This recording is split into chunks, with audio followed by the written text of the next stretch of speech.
आगे हम लोग पढ़ेंगे मारली साहब के नाम। शिव शंभू के चिट्ठे में अगला है मारली साहब के नाम। इसमें है निश्चित विषय विज्ञवरेषु साधुवरेषु। बहुत काल पश्चात आप सा पुरुष भाग्य का विधाता हुआ है। एक पंडित, विचारवान और आडंबर रहित सज्जन को अपना अवसर होते देख अपने भाग्य को अचल, अटल और कभी टस से मस न होने वाला, वरंच आपके कथानुसार सेटल्ड फैक्ट समझने पर भी आडंबर शून्य भोले भाले भारतवासी हर्षित हुए थे। वह इसलिए हर्षित नहीं हुए थे कि आप उनके भाग्य की कुछ मरम्मत कर सकते हैं, ऐसी आशा को कभी जलांजलि दे चुके हैं। उनका हर्ष केवल इसलिए था कि एक सज्जन को, एक साधु को यह पद मिलता है, भले का पड़ोस भी मिला, उसकी हवा भी लगी, जो गंधी कछु दे नहीं। तौ बास सुबास, गंधी कछु दय नहीं, तौ बास सुबास। आप उपाधि शून्य हैं, आपको माय लॉर्ड कह के संबोधन करने की जरूरत नहीं है, अथच आप इस देश के माय लॉर्ड के भी माय लॉर्ड हैं। यहाँ के निवासी सदा से ऋषि मुनियों और साधु महात्माओं को पूजते आए हैं और यहाँ के देशपति नरपति लोग सदा उन साधु महात्माओं के सामने सिर झुकाते और उनके से अनुशासन पाते रहे हैं। उसी विचार से यहाँ के लोग आपके नियोग से प्रसन्न हुए थे। एक विचारशील पुरुष का सिद्धांत है कि किसी देश का उत्तम शासन होने के लिए दो बातों में से किसी एक का होना अति आवश्यक है, या तो शासक साधु बन जाए या साधु शासक नियत किया जाए, हाकिम हकीम हो जाए या हकीम हाकिम बनाया जाए। इसी से आपको भारत का देश मंत्री देखकर यहाँ की प्रजा को हर्ष हुआ था कि आहा, बहुत दिन पीछे एक साधु पुरुष, एक विद्वान सज्जन भारत का सर्वप्रधान शासक होता है। भारतवासी समझते थे कि मिस्टर मारली विद्वान है। विद्या पढ़ने और दर्शन शास्त्र का मनन करने में समय बिताकर वह बूढ़े हुए हैं। वह तत्काल जान सकते हैं कि बुराई क्या है और भलाई क्या, नेकी क्या है और बदी क्या। उनको बुराई और भलाई के समझने में दूसरे की सहायता की आवश्यकता नहीं, वरंच वह स्वयं इतने योग्य हैं कि अपनी ही बुद्धि से ऐसी बातों की यथार्थ जांच कर सकते हैं, दूसरों के चरित्र को झट जान सकते हैं। वह दोषी को धमकाएंगे और उसे सुमार्ग में चलाने का उपदेश देंगे। भारतवासियों का विचार था कि आप बड़े न्यायप्रिय हैं, किसी से जरा भी किसी विषय में अन्याय करना पसंद न करेंगे और खुशी को नेकी से बढ़कर न समझेंगे। उचित कामों के करने से कभी कदम पीछे न हटावेंगे और कोई लालच, कोई इनाम और कोई भारी से भारी पद व राजनीतिक दांव पेंच आपको सत्य और सन्मार्ग से न डिगा सकेगा।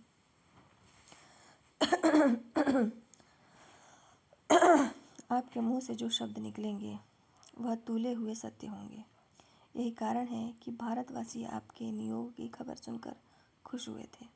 पार्लियामेंट के चुनाव के समय जिस प्रकार भारतवासी आपके चुनाव की ओर टकटकी लगाए हुए थे, आपके भारत सचिव हो जाने पर उसी प्रकार वह आपके मुंह की बाड़ी सुनने को उत्सुक हुए। पर आपके मुंह से जो कुछ सुना उसे वह लोग जैसे हक्का बक्का हुए, ऐसे कभी न हुए थे। आपने कहा कि बंग भंग होना बहुत खराब काम है, क्योंकि यह अधिकांश प्रजा वर्ग की इच्छा के विरुद्ध होगा। पर जो हो गया उसे सेटल्ड फैक्ट, निश्चित विषय समझना चाहिए। एक विद्वान दार्शनिक सज्जन की यह उक्ति की कि यह काम यद्यपि खराब हुआ तथापि अब यही अटल रहेगा, इसकी खराबी अब दूर न होगी, कि माश्चर्य मतः परमा। लड़कपन में एक देहाती की कहानी पढ़ी थी जिसका गधा खोया गया था और वह एक दूसरे की गधी को अपना गधा बताकर पकड़ ले जाना चाहता था। पर जब उसे लोगों ने कहा कि यार, तू तो अपना गधा बताता है, देख यह गधी है, तो उसने घबरा कर कहा कि मेरा गधा कुछ ऐसा गधा भी न था। गंवार का गधा गधी हो सकता है, पर भारत सचिव दार्शनिक प्रवर मारली साहब जिस काम को बुरा बताते हैं वही निश्चित विषय भी हो सकता है। यह बात भारतवासियों ने कभी स्वप्न में भी नहीं विचारी थी। जिस काम को आप खराब बताते हैं उसे वैसे का वैसा बना रखना चाहते हैं, यह नए तरीके का न्याय है। अब तक लोग यही समझते थे कि विचारवान विवेकी पुरुष जहाँ जाएंगे वहीं विचार और विवेक की मर्यादा की रक्षा करेंगे। वह यदि राजनीति में हाथ डालेंगे तो उसकी जटिलता को भी दूर कर देंगे। पर बात उल्टी देखने में आती है। राजनीति बड़े बड़े सत्यवादी साहसी विद्वानों को भी गधा गधी एक बतलाने वालों के बराबर कर देती है। विज्ञवर आप समझते हैं और आप जैसे विद्वानों को समझना चाहिए कि सत्य सत्य है और मिथ्या मिथ्या। मिथ्या और सत्य गढ़ सकड़ होकर एक हो सकते हैं। यह आप जैसे साधु पुरुषों के कहने की बात नहीं है, विज्ञ पुरुषों के कहने की बात नहीं है। विज्ञ पुरुषों की बातों को आपस में टकराना न चाहिए। पर गत बजट की स्पीच में आपने बातों के मेढ़े लड़ा डाले हैं। आपने कहा है, जहाँ तक मेरी कल्पना जा सकती है भारत शासन यथेच्छ ढंग का रहेगा। पर यह कभी कहा है कि भारत में किसी प्रकार की बुरी चाल चलना हमें उससे भी अधिक खराबी में डालेगा जितना दक्षिण अफ्रीका में 4 साल पहले एक बुरी चाल चलकर खराबी में पड़ चुके हैं। आपने कहा है, हिंदुस्तानी कांग्रेस की कामनाओं को सुनकर मैं नहीं घबराता। पर यह भी कहा, जो बातें विलायत को प्राप्त हैं वह भारत सबको नहीं प्राप्त हो सकती। आपकी इन दो रंगी बातों से भारतवासी बड़े घबराहट में पड़े हैं। घबराकर उन्हें आप देश की दो कहावतों का आश्रय लेना पड़ता है कि राजनीतिज्ञ पुरुष युक्ति या न्याय के पाबंद नहीं होते अथवा राजनीति का कुछ ठिकाना नहीं। आपको अपने ही एक वाक्य की ओर ध्यान देना चाहिए। अपनी साधारण योग्यता के परिणाम से ही कोई आदमी प्रसिद्ध या बड़ा नहीं हो सकता, वरंच उचित समय पर उचित काम करना ही उसे बड़ा बनाता है। जिस पद पर आप हैं उसकी जो कुछ इज्जत है वह आपकी नहीं, उस पद की है। लॉर्ड जॉर्ज हैमिल्टन और मिस्टर ब्रॉडरिक भी इसी पद पर थे, पर इस पद से उनकी इज्जत ही इज्जत थी कि वह इस पद पर थे। बाकी उनके कामों के अनुसार ही उनकी इज्जत है। आपका गौरव इस पद से नहीं बढ़ना चाहिए, वरंच आपके कामों से इस पद की कुछ मर्यादा बढ़नी चाहिए। भारतवासियों ने बहुत कुछ देखा और देख रहे हैं। इस देश के ऋषि मुनि जब वनों में जाकर तप करते थे और यहाँ के नरेश उनकी आज्ञा से प्रजा पालन करते थे, वह समय भी देखा। फिर मुसलमान इस देश के राजा हुए और पुराना क्रम मिट गया, वह भी देखा। अब देख रहे हैं 7 समुद्र पार से आई हुई एक जाति के लोग जो पहले बिसाती के रूप में इस देश में आए थे और छल बल और कौशल से यहाँ के प्रभु बन गए। यह देश और यहाँ की स्वाधीनता उनकी मुट्ठी की चिड़िया बन गई। और भी न जाने क्या क्या देखना पड़ेगा। पर संसार की कोई बात निश्चित है, यह बात यहाँ के लोगों की समझ में नहीं आती। निश्चित ही होती तो लॉर्ड जॉर्ज हैमिल्टन और ब्रॉडरिक की गद्दी साधु वरमाली तक कैसे पहुँचती। न बंग भंग ही निश्चित विषय है और न भारत का यथेच्छ शासन। स्थिरता न प्रभात को है और न संध्या को, सदा न वसंत रहता है न ग्रीष्म। हाँ, एक बात अब भारतवासियों के जी में भली भांति पक्की होती जा रही है कि उनका भला न कंजर्वेटिव वही कर सकते हैं और न लिबरल ही। यदि उनका कुछ भला होना है तो उन्हीं के हाथ से। इसे यदि विज्ञवर मार्ली निश्चित विषय मान लें तो विशेष हानि नहीं। अतः भारतवासियों का भला या बुरा जो होना है सो होगा, इसकी उन्हें कुछ परवाह नहीं है। उन्हें ईश्वर पर विश्वास है और काल अनंत है, कभी न कभी भले का भी समय आ जाएगा। भारतवासियों को चिंता केवल यही है कि उनके देश सचिव साधु वरमाली साहब को अपनी चिरकाल से एकत्र की हुई कीर्ति और सुयश को अपने वर्तमान पद पर कुर्बान न करना पड़े। इस देश का एक बहुत ही साधारण कवि कहता है, झूठा है वह हकीम जो लालच से माल के अच्छा कहे मरीज के हाल तबाह को। अपने लालच के लिए यदि रोगी की बुरी दशा को अच्छा बतावे तो वह हकीम नहीं कहला सकता। भारतवासी आपको दार्शनिक और हकीम समझते हैं। उनको कभी यह विश्राम नहीं कि आप अपने पद के लोभ से न्याय या नीति की मर्यादा भंग कर सकते हैं, या अपने दल की बुराई भलाई और कमजोरी मजबूती के ख्याल से भारत के शासन रूपी रोगी की बिगड़ी दशा को अच्छी बता सकते हैं। आप ही के देश का एक साधु पुरुष कहा गया है, आयरलैंड की स्वाधीनता मेरे जीवन का व्रत है। पर इस स्वाधीनता पाने के लोभ से भी मैं दक्षिण अफ्रीका वालों की स्वाधीनता छीनवाने का समर्थन कभी न करूँगा। अतः आपसे बार बार यही विनय है कि अपने साधु पद की मर्यादा का खूब विचार रखिए। भारतवासियों को अपनी दशा की परवाह नहीं, पर आपकी इज्जत का उन्हें बड़ा ख्याल है। कहीं आप राजनीतिक पद के लोभ से अपने साधु पद को उस देहाती का गधा न बना बैठे। अपने सिर का तो हमें कुछ गम नहीं, खम न पड़ जाए तेरी तलवार में। भारत मित्र 16 फरवरी 1907। अब नेक्स्ट देखेंगे आशीर्वाद। तीसरे पहर का समय था, दिन जल्दी जल्दी ढल रहा था और सामने से संध्या फुर्ती के साथ पाँव बढ़ाए चली आती थी। शर्मा महाराज बूटी की धुन में लगे हुए थे। सिलबट्टे से भंग रगड़ी जा रही थी, मिर्च मसाला साफ हो रहा था, बादाम इलायची के छिलके उतारे जाते थे, नागपुरी नारंगियाँ छीलकर रस निकाला जाता था। इतने में देखा कि बादल उमड़ रहे हैं, चीलें नीचे उतर रही हैं। तबीयत भुरभुरा उठी, इधर भंग उधर घटा, बहार में बहार। इतने में वायु का बेग बढ़ा, चीलें अदृश्य हुई, अंधेरा छाया, बूंदें गिरने लगीं, साथ ही तर तर तर तर धड़ धड़ धड़ धड़ होने लगी। देखा ओले गिर रहे हैं। ओले थमे, कुछ वर्षा हुई, बूटी तैयार हुई। बम भोला कहा के शर्मा जी ने एक लोटा भर जल चढ़ाई। ठीक उसी समय लाट डिग्गी पर बड़े लाट मिंटो ने बंग देश के भूतपूर्व छोटे लाट उडबर्न की मूर्ति खोली। ठीक एक ही समय कलकत्ते में यह दो आवश्यक काम हुए। वेद इतना ही था कि शिव शंभू शर्मा के बरामदे की छत पर बूंदें गिरती थी और लॉर्ड मिंटो के सिर पर या छाते पर।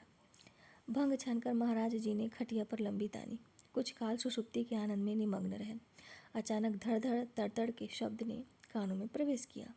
आंखें मलते उठे, वायु के झोंकों से किवाड़ पुरजे पुरजे हुए चाहते थे। बरामदे के टीनों पर तड़ातड़ के साथ ठनाका भी होता था। एक दरवाजे के किवाड़ खोलकर बाहर की ओर झांका तो हवा के झोंके ने 10-20 बूंदों और 2-4 ओलों से शर्मा जी के श्रीमुख का अभिषेक किया। कमरे के भीतर भी ओलों की एक बौछार पहुंची। फुर्ती से किवाड़ बंद किए, तथापि एक शीशा चूर हुआ। समझ में आ गया कि ओलों की बौछार चल रही है। इतने में ठन ठन करके 10 बजे। शर्मा जी फिर चारपाई पर लंबायमान हुए। कान, टीन और ओलों के सम्मिलन की ठनाठन का मधुर शब्द सुनने लगे। आंखें बंद, हाथ पांव सुख में, पर विचार के घोड़े को विश्राम न था। वह ओलों की चोट से बाजुओं को बचाता हुआ परिंदों की तरह इधर उधर उड़ रहा था। गुलाबी नशे में विचारों का तारा बंधा कि बड़े लाट फुर्ती से अपनी कोठी में घुस गए होंगे और दूसरे अमीर भी अपने अपने घरों में चले गए होंगे। पर वह चीलें कहाँ गई होंगी? ओलों से उनके बाजू कैसे बचे होंगे? जो पक्षी इस समय अपने अंडे बच्चों समेत पेड़ों पर पत्तों की आड़ में हैं या घोंसलों में छिपे हुए हैं, उन पर क्या गुजरी होगी? जरूर झड़े हुए फलों के ढेर में कल सवेरे इन बदनसीबों के टूटे अंडे, मरे बच्चे और इनके भीतर इनके भीगे सिसकते शरीर पड़े मिलेंगे।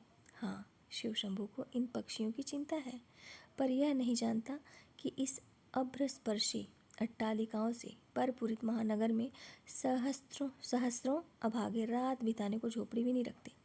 इस समय सैकड़ों अट्टालिकाएं शून्य पड़ी हैं। उनमें सहस्रों मनुष्य सो सकते, पर उनके ताले लगे हैं और सहस्रों में केवल 2-2, 4-4 आदमी रहते हैं। अहो, इस पर 30 पर भी इस देश की मिट्टी से बने हुए सहस्रों अभागे सड़कों के किनारे इधर उधर की सड़ी और गीली भूमियों में पड़े भीगते हैं। मैले चिथड़े लपेटे वायु वर्षा और ओलों का सामना करते हैं। सवेरे इनमें से कितनी ही की लाशें जहाँ तहाँ पड़ी मिलेंगी। तू इस चरपाई पर मौजें उड़ा रहा है। आन की आन में विचार बदला, नशा उड़ा, हृदय पर दुर्बलता आई। भारत, तेरी वर्तमान दशा में हर्ष को अधिक देर स्थिरता कहाँ? कभी कोई हर्ष सूचक बात 10-20 पलक के लिए चित्त को प्रसन्न कर जाए तो वही बहुत समझना चाहिए। प्यारी भंग, तेरी कृपा से कभी कभी कुछ काल के लिए चिंता दूर हो जाती है। इसी से तेरा सहयोग अच्छा समझा है। नहीं तो यह अधबूढ़ा भंगड़ क्या सुख का भूखा है? घावों से चूर जैसे नींद में पड़कर अपने कष्ट भूल जाता है, अथवा स्वप्न में अपने को स्वस्थ देखता है। तुझे पीकर शिव शंभू भी उसी प्रकार कभी कभी अपने कष्टों को भूल जाता है। चिंता स्रोत दूसरी ओर फिरा। विचार आया कि काल अनंत है। जो बात इस समय है वह सदा न रहेगी। इससे एक समय अच्छा भी आ सकता है। जो बात आज 8-8 आंसू रुलाती है, वही किसी दिन बड़ा आनंद उत्पन्न कर सकती है। एक दिन ऐसी ही काली रात थी, इससे भी घोर अंधेरी, भादो कृष्णा अष्टमी की अर्धरात्रि। चारों ओर घोर अंधकार वर्षा होती थी, बिजली कौंधती थी, घन गरजते थे, यमुना उत्ताल तरंगों में बह रही थी। ऐसे समय में एक दृढ़ पुरुष एक सद्यजात शिशु को गोद में लिए मथुरा के कारागार से निकल रहा था। शिशु की माता शिशु के उत्पन्न होने के हर्ष को भूलकर दुख से विहल होकर चुपके चुपके आंसू गिराती थी, पुकार कर रो भी नहीं सकती थी।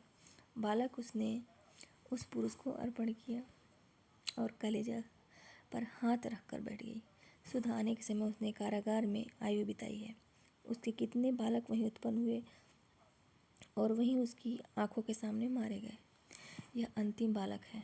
कड़ा कारागार, विकट पहरा, पर इस बालक को वह किसी प्रकार बचाना चाहती है। इसी से उस बालक को उसने पिता की गोद में दिया है कि वह उसे किसी निरापद स्थान में पहुंचावे। वह और कोई नहीं थे। यदुवंशी महाराज वसुदेव थे। नवजात शिशु कृष्ण। उसी को उस कठिन दशा में, उस भयानक काली रात में वह गोकुल पहुंचाने जाते हैं। कैसा कठिन समय था, पर दृढ़ता सब विपदों को जीत लेती है, सब कठिनाइयों को सुगम कर देती है। वसुदेव सब कष्टों को सहकर यमुना पार करते भीगते हुए उस बालक को गोकुल पहुंचाकर उसी रात कारागार में लौट गए। वही बालक आगे कृष्ण हुआ, ब्रज का प्यारा हुआ, माँ बाप की आंखों का तारा हुआ, यदुकुल मुकुट हुआ, उस समय की राजनीति का अधिष्ठाता हुआ। जिधर वह हुआ उधर विजय हुई, जिसके विरुद्ध हुआ उसकी पराजय हुई। वही हिंदुओं का सर्वप्रधान अवतार हुआ और शिव शंभु शर्मा का इष्ट देव, स्वामी और सर्वस्व। वह कारागार भारत संतान के लिए तीर्थ हुआ। वहाँ की धूल मस्तक पर चढ़ाने के योग्य हुई। बर जमीने की निशाने कफे पाए तो वो वध, सालहा सी जदये ना साहिब नजराम ख्वाद हदबुद। जिस भूमि पर तेरा पद चिन्ह है, दृष्टि वाले सैकड़ों वर्ष तक उस पर अपना मस्तक टेकेंगे। तब तो जेल बुरी जगह नहीं है। पंजाबी के स्वामी और संपादक को जेल के लिए दुख न करना चाहिए। जेल में कृष्ण ने जन्म लिया है। इस देश के सब कष्टों से मुक्त करने वाले अपने पवित्र शरीर को पहले जेल की मिट्टी से स्पर्श कराया। उसी प्रकार पंजाबी के स्वामी लाला यशवंत राय ने जेल में जाकर जेल की प्रतिष्ठा बढ़ाई, भारतवासियों का सिर ऊंचा किया, अग्रवाल जाति का सिर ऊंचा किया, उतना ही ऊंचा जितना कभी स्वाधीनता और स्वराज के समय अग्रवाल जाति का अग्रोहे में था। उधर एडिटर में अथावले ने स्थानीय ब्राह्मणों का मस्तक ऊंचा किया, जो उनके गुरु तिलक को अपने मस्तक का तिलक समझते हैं। सुरेंद्र नाथ ने बंगाल की जेल की और तिलक ने बम्बई की जेल का मान बढ़ाया था। यशवंत राय और अथावले ने लाहौर की जेल को वही पद प्रदान किया। लाहौरी जेल की भूमि पवित्र हुई। उसकी धूल देश के शुभ चिंतकों की आंखों का अंजन हुआ। जिन्हें इस देश पर प्रेम है, वह इन दो युवकों की स्वाधीनता और साधुता पर अभिमान कर सकते हैं। जो जेल चोर डकैतों दुष्ट हत्यारों के लिए है, जब उसमें सज्जन साधु, शिक्षित स्वदेश और स्वजाति के शुभ चिंतकों के चरण स्पर्श हों, तो समझना चाहिए कि उस स्थान के दिन फिरे। ईश्वर की उस पर दया दृष्टि हुई।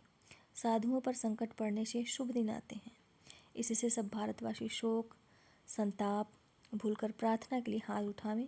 शीघ्र वह दिन आवे कि जब एक भी भारतवासी चोरी, डकैती, दुष्टता, व्यभिचार, हत्या, लूट खसोट, जाल आदि दोषों के लिए जेल में न जाए तो देश और जाति की प्रीति और शुभ चिंता के लिए, दीनों और दलित निर्बलों को सबलों के अत्याचार से बचाने के लिए, हाकिमों को उनकी भूलों और हार्दिक दुर्बलता से सावधान करने के लिए और सरकार को सुमंत्रणा देने के लिए। यदि हमारे राजा और शासक हमारे सत्य और स्पष्ट भाषण और हृदय की स्वच्छता को भी दोष समझें और हमें उसके लिए जेल भेजें, तो वैसी जेल हमें ईश्वर की कृपा समझकर स्वीकार करना चाहिए। और जिन हथकड़ियों हमारे निर्दोष देश बांधवों के हाथ में बंधें, उन्हें हेममय आभूषण समझना चाहिए। इसी प्रकार यदि हमारे ईश्वर में इतनी शक्ति हो कि वह हमारे राजा और शासकों को हमारे अनुकूल कर सके और उन्हें उदारचित और न्यायप्रिय बना सके, तो इतना अवश्य करें कि हमें सब प्रकार के दोषों से बचाकर न्याय के लिए जेल काटने की शक्ति दें, जिससे हम समझें कि भारत हमारा है और हम भारत के। इस देश के सिवा हमारा कहीं ठिकाना नहीं। रहें इस देश में, चाहे जेल में, चाहे घर में, जब तक जिए और जब प्राण निकल जाए तो यहीं की पवित्र मिट्टी में मिल जाएं। भारत मित्र 30 मार्च 1907। अगला है शाइस्ता खां का खत। शाइस्ता खां का खत।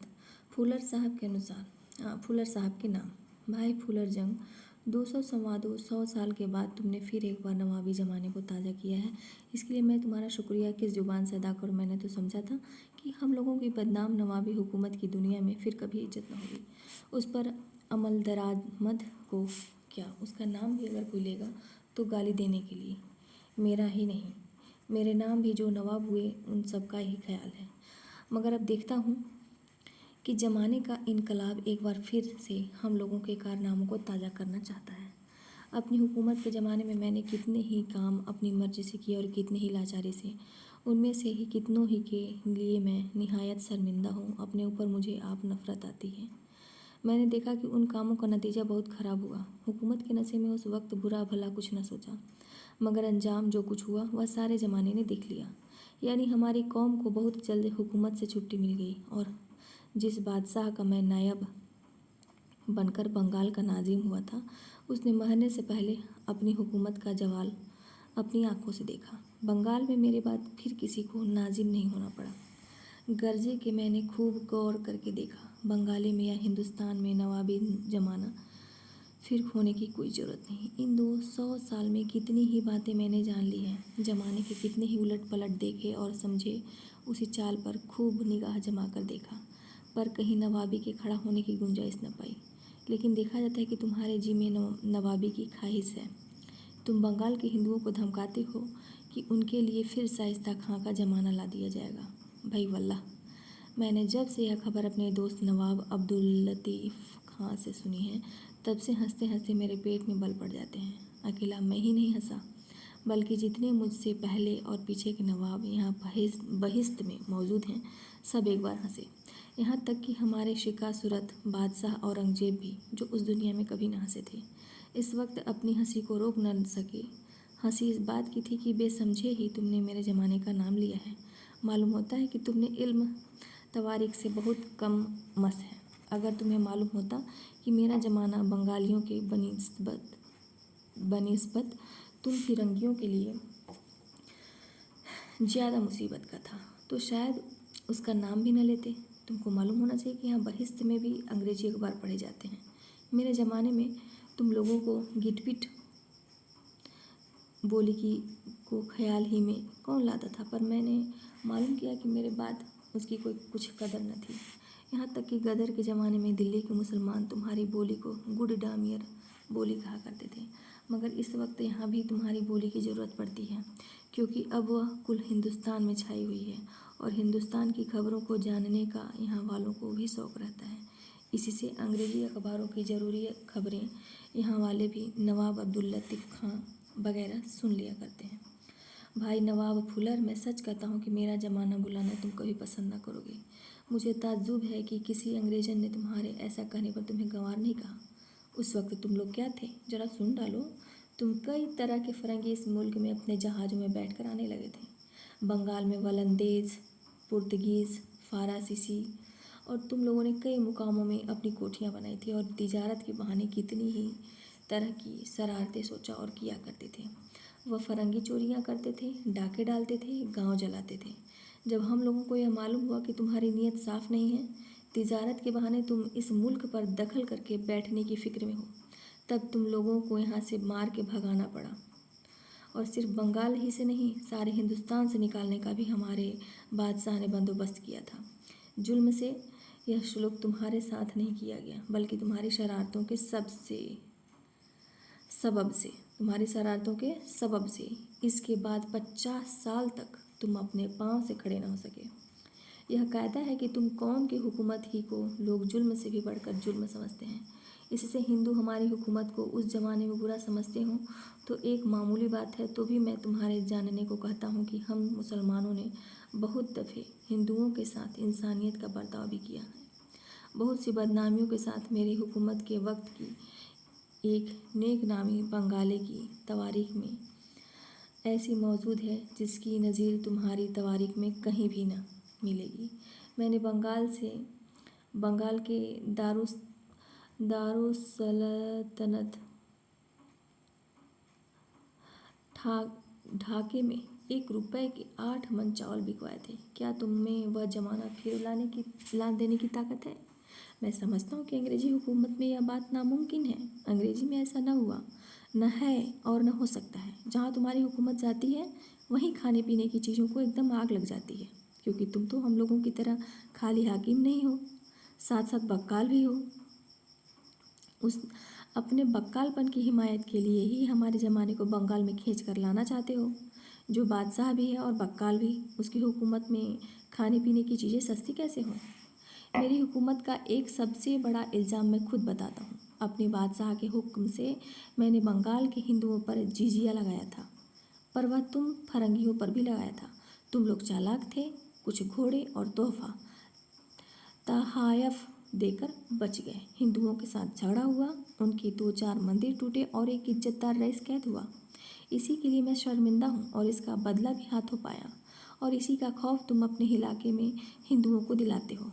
वरना यह हिम्मत तो तुम में कहाँ कि मेरे ज़माने की तरह हिंदुओं को हर बार हथियार बांधने दो और 8 मन का गल्ला खाने दो।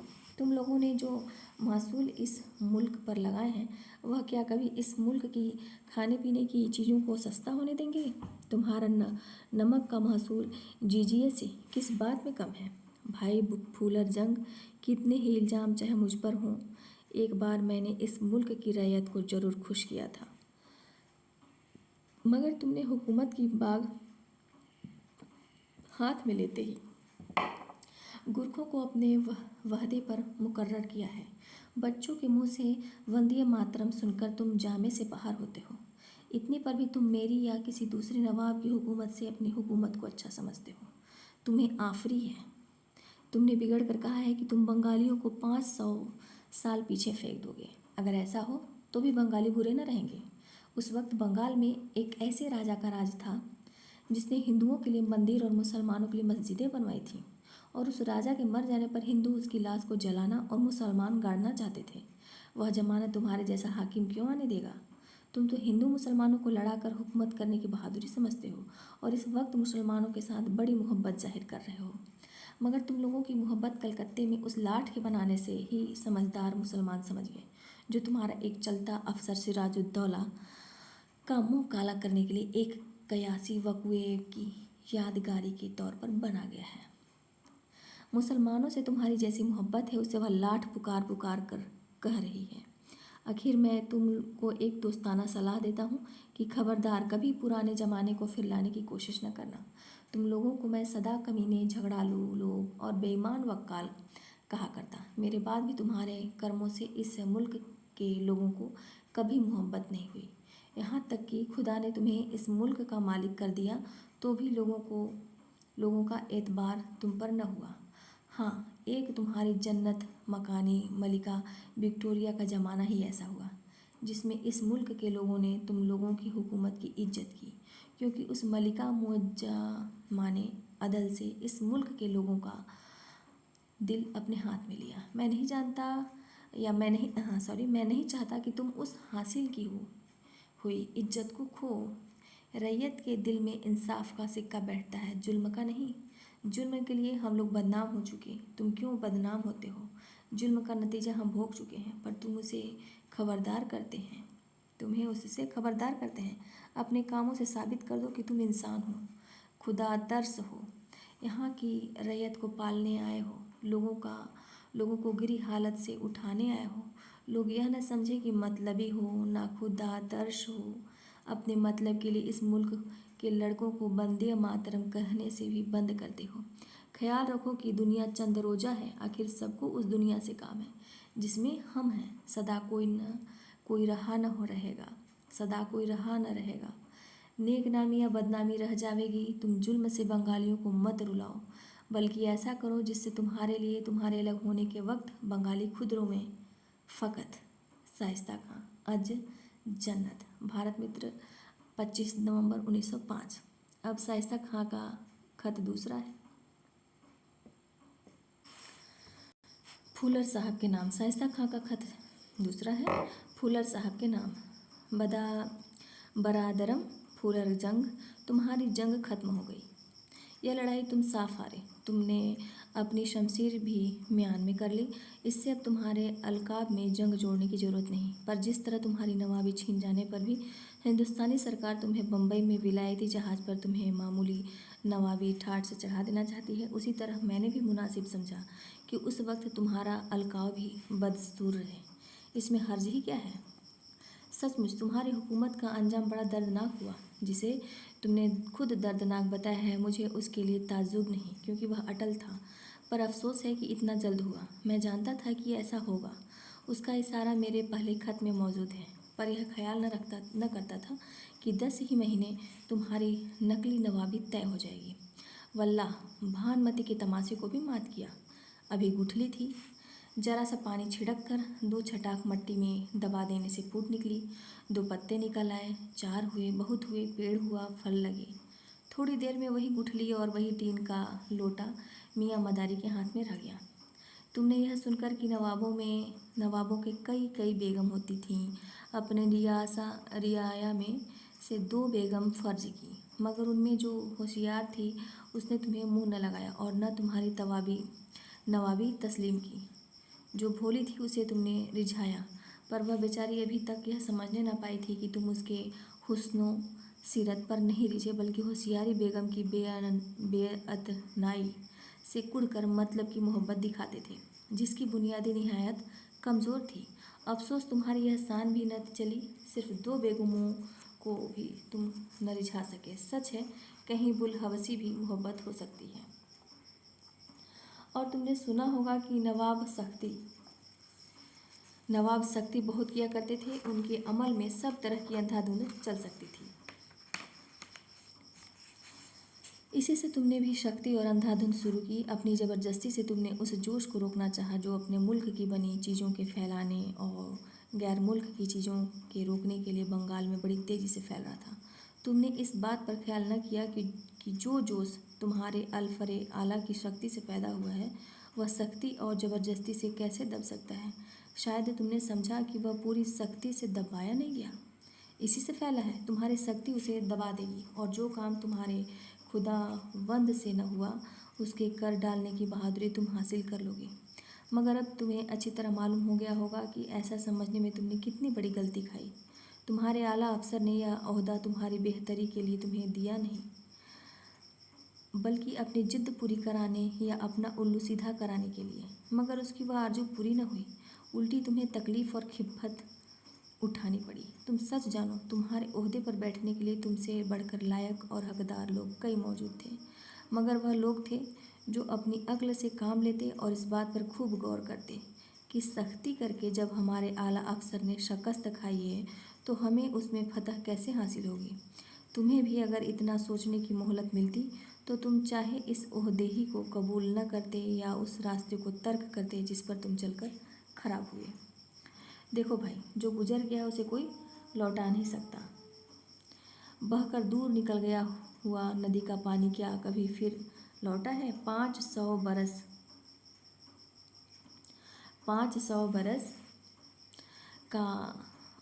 बरस या मेरा 100 साल का ज़माना फिर लौटा लेना तो बहुत बड़ी बात है। तुम अपनी नवाबी के बीते हुए 10 महीनों को भी लौटाने की ताकत नहीं रखते।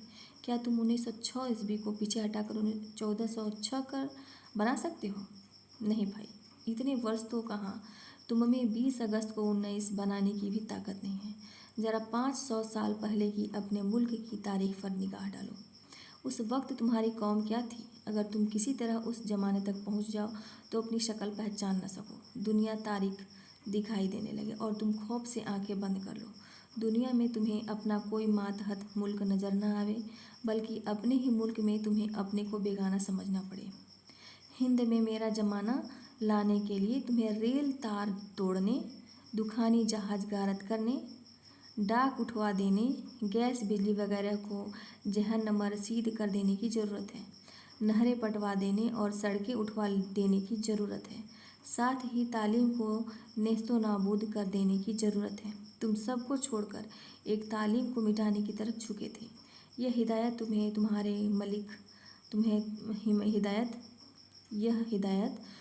तुम्हारे मालिक मुर्शिद लॉर्ड कर्जन की तरफ से हुई थी, पर अंजाम और ही हुआ।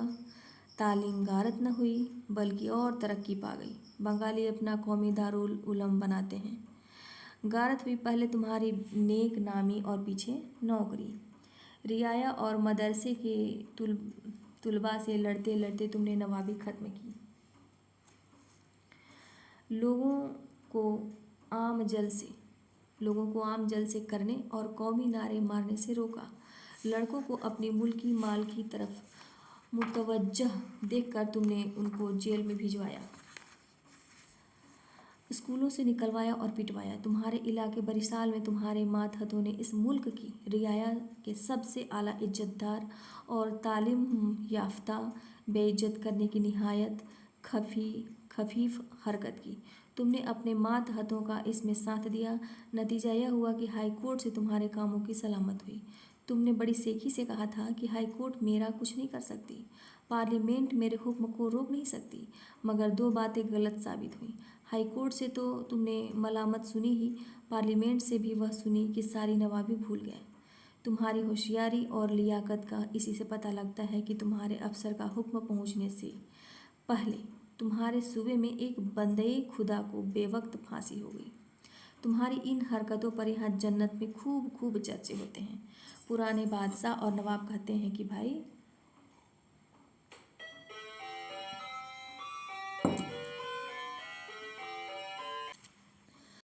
यह फरंगी खूब हैं, एशियाई लोगों के ऐब तलाश करने की ही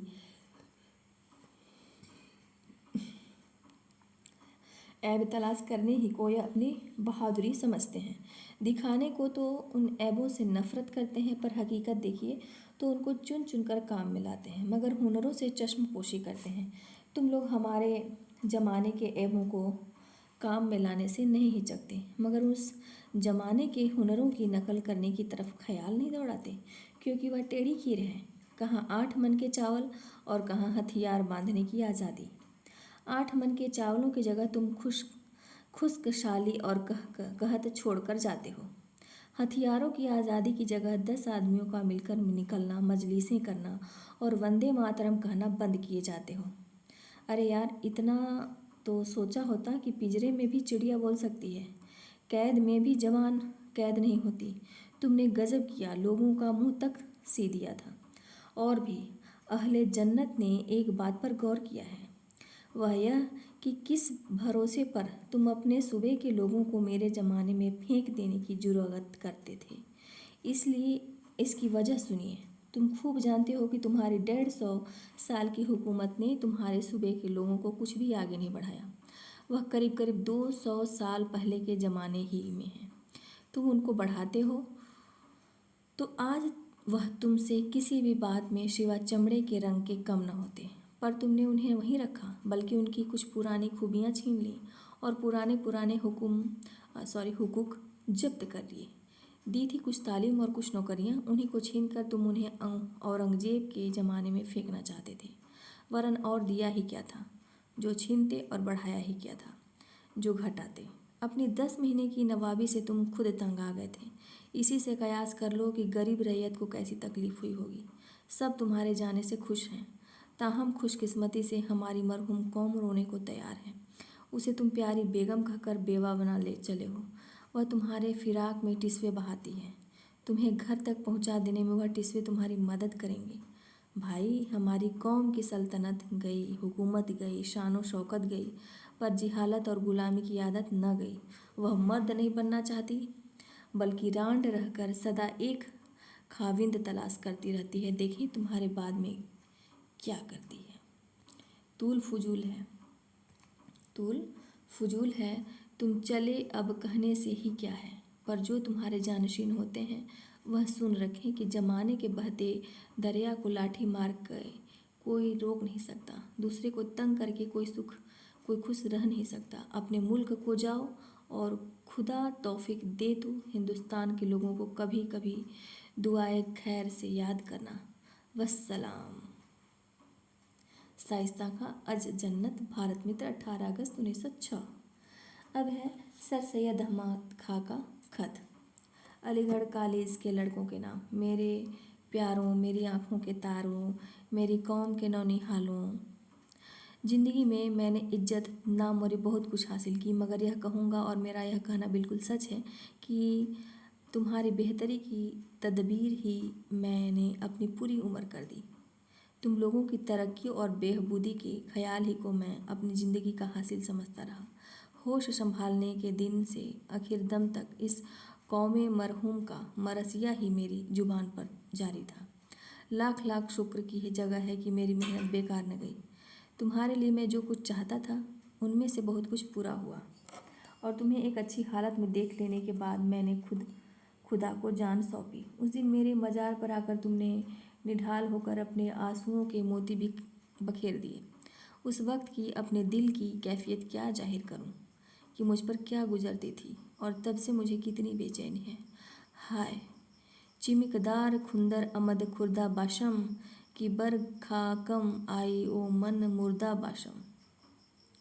काश मुझ में ताकत होती कि मैं उस वक्त तुमसे बोल सकता और तुम्हारे पास आकर तुम्हें गोद में लेकर कलेजा ठंडा करता और तुम्हारे फूल से मुखड़ों से आंसू पोंछकर तुम्हें हंसाने की कोशिश करता। मगर यह सब बातें नामुमकिन थीं। इससे मुझ पर जो कुछ बीती वह मैं ही जानता हूँ। मर कर भी मुझे आराम न मिला, इस नई दुनिया में आकर भी मुझे कल न मिली, मतलब चैन न मिली, सुकून न मिला। अजीज़ों, जिस हालत में तुम इस वक्त पड़े हो इसका मुझे जीते जी ही खटका था। खासकर अपनी ज़िंदगी के आखिर दिनों में मुझे बड़ा ही ख्याल था। इसके इंसदाद की कोशिश भी मैंने बहुत कुछ की, मगर खुदा को मंजूरन थी। इससे काम बनकर भी बिगड़ गया। तुम में से बहुतों ने सुना होगा कि मैंने अपनी मौजूदगी में यह फैसला कर दिया था कि मेरे बाद महमूद तुम्हारे कॉलेज का लाइफ सेक्रेटरी बने। इस पर वह शोरिश मची और वह तूफ़ाने बेतमीजी बरपा हुआ कि अल अमान मेरी सब करनी धरनी भूल कर लोग मुझे खुदगरज और मतलबी कहने लगे। उस कौमी कॉलेज को मेरे घर का कॉलेज बताने लगे और ताने देने लगे कि मैं अपने बेटे को अपना जानसीन बनाकर कौम से दगा करता हूँ। मुझ पर अहमद की पगड़ी महमूद के सिर की फब्ती उड़ाती गई, पर मैंने कुछ परवाह न की। सैयद महमूद को लाइफ सेक्रेटरी बनाया। अपने जीते जी एक अपने से भी बढ़कर लायक सेक्रेटरी तुम्हें कॉलेज को दे गया था, पर अफसोस उसकी उम्र ने वफा न की। मेरे थोड़े ही दिन पीछे वह भी मेरे पास चला आया। इस वक्त तुम पर जो कुछ गुजरी है, अगर मैं होता तो उसकी यह शक्ल कभी न होती। न सैयद महमूद की मौजूदगी में ऐसा करने की किसी की हिम्मत होती। मगर अफसोस हम दोनों ही नहीं, जो है उनके बारे में और क्या कहा जाए। अच्छे हैं कॉलेज के नसीब, कौम के नसीब। अजीज़ों, यह कॉलेज तुम्हारे लिए बना था, तुम ही उसमें से निकाले जाते हो तो यह किस काम आवेगा। उफ़, मेरी समझ में नहीं आता कि मैंने तुम्हारे लिए दारुल-उलूम बनाया था या गुलाम खाना। तुम्हारे मौजूदा सेक्रेटरी क्या ख्याल करते होंगे। मगर क्या पस्त ख्याली का नतीजा पस्ती न होना चाहिए। तुम्हारी और तुम्हारे कॉलेज की मौजूदा हालत का क्या मैं जिम्मेदार नहीं हूँ। क्या यह इस वक्त का दर्दनाक नज़ारा मेरी चाल का नतीजा नहीं है। हाँ, यह जंजीरें कौमी तरक्की के पाँवों में अपने ही हाथों से डाली गई है। दूसरा कोई इसके लिए कसूरवार नहीं ठहर सकता। अगर इब्तिदा से आखिर तक मेरी चाल एक ही रहती तो यह खराबी काहे को होती।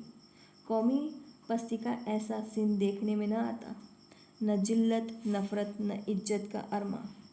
मैं वही हूँ जिसने असबाबे बगावत लिखकर विलायत तक में खलबली डाल दी थी। इन सूबों में मैं ही पहला शख्स हूँ जिसने अंग्रेज़ों को आम रियाया की राय का ख्याल दिलाया। मैंने ही सबसे पहले डंके की चोट यह जाहिर किया था कि अगर हिंदुस्तानी की कौंसिलों में अंग्रेज़ रियाया के कायम मुकाम लोगों को शामिल करते हो तो कभी गदर न होता। तुम कभी न समझना कि मैं अंग्रेज़ों की खुशामद किया करता था या खुशामद को किसी कौम की तरक्की का जीना समझ करता, बल्कि मैंने सदा अंग्रेज़ों से बराबरी का बर्ताव किया है। कितने ही बड़े बड़े अंग्रेज़ अफसर मेरे दोस्त रहे हैं, मैंने सदा उनसे दोस्ताना और कल्लुफ़ाना गुफ्तगू की है, कभी उनकी अफसरी या हाकिमी का रोब मानकर उनसे बर्ताव नहीं किया। खुदा की इनायत से सैयद महमूद की तबीयत में मुझसे भी ज़्यादा आज़ादी थी और साथ ही उसने मगरबी इल्मों में भी फजीलत हासिल की थी, जिससे उस आज़ादी की चमक दमक और भी बढ़ गई थी। यही वजह थी कि मैंने महमूद को जीते जी अपना काया मुकाम और तुम्हारे कॉलेज का सेक्रेटरी मुकर्रर किया था, मगर वह होता तो आज तुम लोगों की आज़ादी और इज्जत एक मामूली हिंदुस्तानी कांस्टेबल की हिमायत में ठोकर न खाती फिरती और तुम्हें कॉलेज से निकाल कर कांस्टेबलों को कॉलेज के अहाते में न ला खड़ा किया जाता। मेरे बच्चों, मेरी एक ही कमजोरी का यह फल है जिसे तुम भोग रहे हो और जिसके लिए आज मेरी रूह कब्र में भी बेकरार है। मेरी उस कमजोरी ने खुदगर्जी और खुशामद का दर्जा हासिल किया, पर सच यह है मैंने जो कुछ किया कौम की भलाई के लिए किया, अपने फ़ायदे के लिए नहीं। पर वैसा करना बड़ी भारी भूल थी, यह मैं कबूल करता हूँ, और उसका इतना खौफनाक नतीजा होगा इसका मुझे ख्वाब में भी न ख्याल था।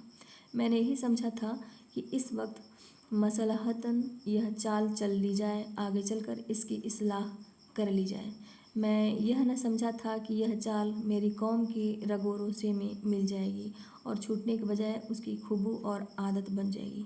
अफसोस खुद करदारा इलादे नेस्त। हिंदुओं से मेल रखना मुझे नापसंद नहीं था। मेरे ऐसे हिंदू दोस्त थे जिन्होंने मरते दम तक मुझसे दोस्ती निभाई और जिनकी सोहबत से मुझे बड़ी खुशी हासिल होती थी। कॉलेज के लिए उनके माकुल चंदे मिले हैं। पंजाब में कॉलेज के चंदे के लिए दौरा करने के वक्त लेक्चर में मैंने कहा था कि हिंदू मुसलमानों को मैं एक ही आँख से देखता हूँ। क्या अच्छा होता जो मेरे एक ही आँख की होती, जिससे मैं इन दोनों को सदा एक ही आँख से देखा करता। अफसोस अपनी कौम की शकस्ता हाली ने मुझे उस सस्ते रास्ते से हटाया। मैंने सन 1888 ईस्वी में इंडियन नेशनल कांग्रेस से मुखालिफत करके हिंदू मुसलमानों को दो आँखों से देखने का ख्याल पैदा किया और अपने उन्हीं सच्चे और पुराने ख्यालात पर पानी फेरा जिनका दावेदार कांग्रेस से पहले मैं खुद था।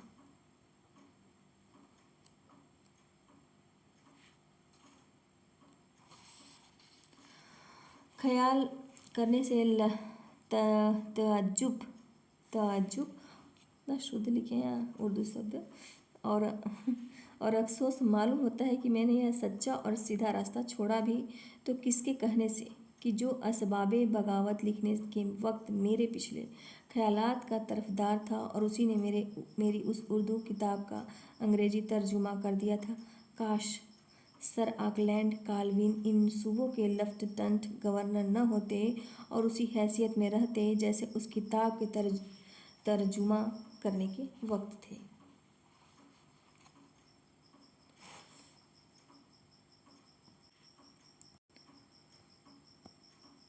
मेरे अजीज़ों, ज़माने की रफ्तार को कोई रोक नहीं सकता, वह सबको अपने रास्ते पर घसीट ले आती है।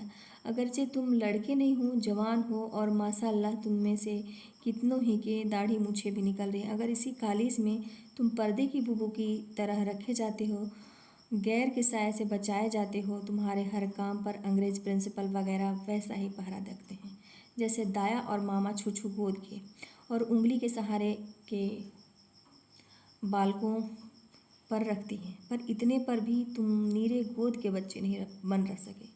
बहुत दबने पर तुम्हें जवानों की तरह हिम्मत करनी पड़ी। गोद के बच्चे क्या सदा गोद ही में रह सकते हैं? उफ, अजीज़ मखमसे में फंसे हो। तुम्हारे गोरे अफसर एक गोरे हाकिम की खुशामद को तुमसे अजीज़ समझकर एक कांस्टेबल पर तुम्हें निसार करते हैं और तुम्हारे सेक्रेटरी ट्रस्टी अपनी वफादारी के दामन पर दाग नहीं लगने देना चाहते। अगर वह तुम्हारी तरफदारी करें तो अंग्रेज अफसर उन्हें बागी समझेंगे। तुम्हारी सांप छुछुंदर की सी हालत होगी। सबसे गजब की बात यह है कि यह पस्त हिम्मती मेरी ही पॉलिसी बताई जाती है और इसका लदर आमद करना मेरी रूह को सवाब पहुंचाना समझा जाता है। मेरा जी घबराता है कि हाय, एक मामूली सी कमजोरी के लिए है जिल्लत। जो झूठे टुकड़े अंग्रेज अपनी मेज पर से इस मुल्क के हिंदू मुसलमानों की तरफ फेंक देते हैं, उनमें से 2-4 मुसलमानों के लिए ज़्यादा लपक देने के लिए यह जिल्लत। इस वक्त कुछ समझ में नहीं आता कि क्या कहकर तुम्हें तसल्ली दूँ। इससे एक उलुल अज़्म शायर करके एक मिसरा पढ़कर यह ख़त्म करता हूँ। तुम ही अपनी मुश्किल को आसान करोगे, तुम ही अपनी मुश्किल को आसान करोगे। सैयद अहमद अज़ जन्नत, भारत मित्र, 9 मार्च 1907। ये हो गया बाल मुकुंद जी का जो क्या कहते हैं, उर्दू की तरह मतलब लिखे हैं। हिंदी में उर्दू की बहुत ज़्यादा भाषा का यूज हुआ है इनका। और क्या कहते हैं कि जो शिव शंभू के चिट्ठे, हाँ शिव शंभू के चिट्ठे हैं, इसमें हिंदी भाषा में ही होना चाहिए। शुरुआत में तो शिव शंभू लिखे हैं और चिट्ठे लिखे हैं, लेकिन इसमें बहुत ज़्यादा उर्दू शब्द का प्रयोग हुआ है और यह लोकप्रियता का आधार ग्रंथ भी है। भंगड़ शिव शंभू के माध्यम से शिव शंभू के चिट्ठे रचना में उस समय का जो ब्रिटिश राज्य था उसका वैभव, आतंकपूर्ण शासन वाले Lord Curzon, Minto, sir Fuller तथा मार्ले जैसे शासकों की इसमें व्यंग के धरातल पर खिल्ली उड़ाई गई है। और उर्दू में शाद नाम से लिखने वाले बाल मुकुंद गुप्त उर्दू से हिंदी में आए। अखबार चुनार में संपादक के रूप में इनके पत्रकार जीवन का श्री गणेश हुआ और इन्होंने कोहिनूर, हिंदुस्तान, हिंदी बंगवासी तथा भारत मित्र इत्यादि पत्रों का कुशल संपादन किया। दीनदयाल शर्मा के संपर्क में आकर इन्होंने मथुरा अखबार में भी लिखा। अल्प वय में पिता की असामयिक मौत के कारण अवध मंच, कोहिनूर, रहबर में इन्होंने कलम चलाई थी। और जो महावीर प्रसाद द्विवेदी जी हैं, उनका यह कहना है इनके बारे में कि अच्छी हिंदी बस एक ही व्यक्ति लिखता था, बाल मुकुंद गुप्त, लेकिन यहाँ पर तो उर्दू ही प्रयोग हुआ है। तो हिंदी भी जो शुद्ध हिंदी है उसका भी इन्होंने प्रयोग किया है। और यह निबंध के आत्मपरक ही माने जाते हैं ज़्यादातर, और जिनकी भावभूमि व्यंग है और विनोदात्मकता के ताने बाने से सृजित हैं। तो इस तरह से इनका हुआ कि जो शिव शंभू के चिट्ठे थे और चिट्ठे और खत, ये दोनों रचनाएं भारत मित्र प्रेस कलकत्ता से प्रकाशित हुए थे 1905 तक। तो अब यह निबंध जो है शिव शंभू के चिट्ठे और खत, ये सब अब समाप्त हुआ।